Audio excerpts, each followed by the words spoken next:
तमाम जितने भी बड़े से बड़े आतंकवादी चाहे भारत के अंदर हों, आए हमले कराए हों, चाहे दुनिया के अंदर हमले कराए हों, वो मदरसी शिक्षा का ही परिणाम। क्योंकि ये लोग ना इनके जो बुजुर्ग थे वो कभी आज़ादी की लड़ाई में हिस्सा लिए।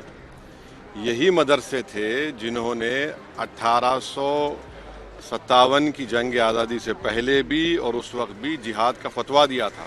केशव प्रसाद मदरसा कहीं भी हो आतंकवाद ही पैदा करता है। बयान पर भड़के बैरिस्टर असुद्दीन ओवैसी बोले, जिन्हें अंग्रेजों से मोहब्बत हो उन्हें मदरसे कैसे पसंद आएंगे।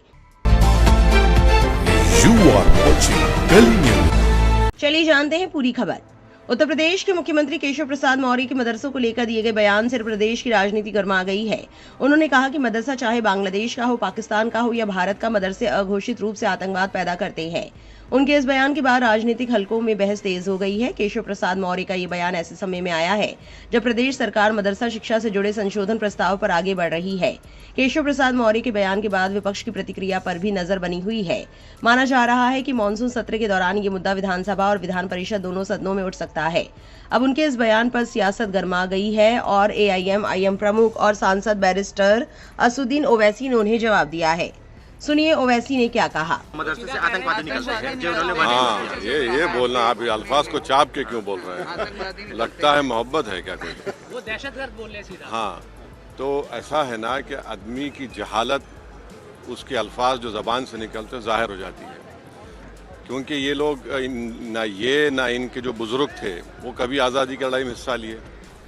यही मदरसे थे जिन्होंने 1857 की जंग आज़ादी से पहले भी और उस वक्त भी जिहाद का फतवा दिया था। अल्लामा काफ़ी कौन थे? मुरादाबाद के थे जो फांसी पर चढ़ गए। उन्होंने जिहाद का फतवा दिया और 3 दिन में फांसी की सज़ा हो गई। पूरे उलमाए कराम को उनको फांसी दे दी गई थी। तो प्रॉब्लम केशव प्रसाद मौर्य की सोच में है, क्योंकि उनकी जो आइडियोलॉजी संघ परिवार से ताल्लुक़ है। संघ परिवार का तो कोई लोग मरा ही नहीं ना जंग आज़ादी की लड़ाई में।